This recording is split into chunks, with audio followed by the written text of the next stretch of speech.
genuinely love Jesus and I want people to know him. That's like my biggest heart's desire. Um, but I also do care about my character. I want to be more like him every day. And I don't want that to be the one thing that turns someone away from Jesus because I let my temper get to me, or I let something like that. So are you talking about just in the context of sharing the gospel, or are you saying generally? Just in general. Yeah. In general. Well, you're with the right company, I would say. That's probably been ours in terms of our Achilles heel, our biggest slip up on a regular basis, especially in competitive atmospheres, playing basketball. And with different angry students, like you said, it is very hard to keep your cool. It's almost... and you got to be an angel pretty much to be able to keep your cool totally. So for me, a lot of it has to do with, what does it profit a man if he gains the whole world, yet forfeits his soul?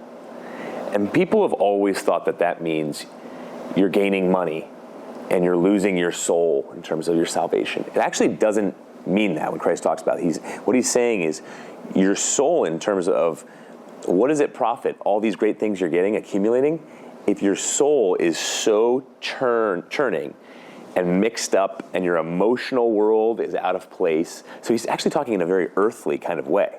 So I never knew that. I always thought it was more heavenly, salvific. But what he's communicating is soul care. Like, you got to take care of your soul. And when we look at soul care, it's sometimes the best thing for your spiritual life is to take a nap, John Ortberg said. You guys probably know John Ortberg out in California, big church, Menlo Park. And I agree with that. Sometimes the best thing for your soul is exercise, to burn off that type of energy. Sometimes the best thing for your soul is to get deeper into a prayer life. Sometimes the best thing for your soul is to hang out with friends more frequently. There's so many different ways I think Christ has formed us as complex human beings to deal with those unruly emotions that is so important. And yet oftentimes we don't. I slip into, even though I've studied this endlessly, I slip into forgetting these things on how to take care of my soul.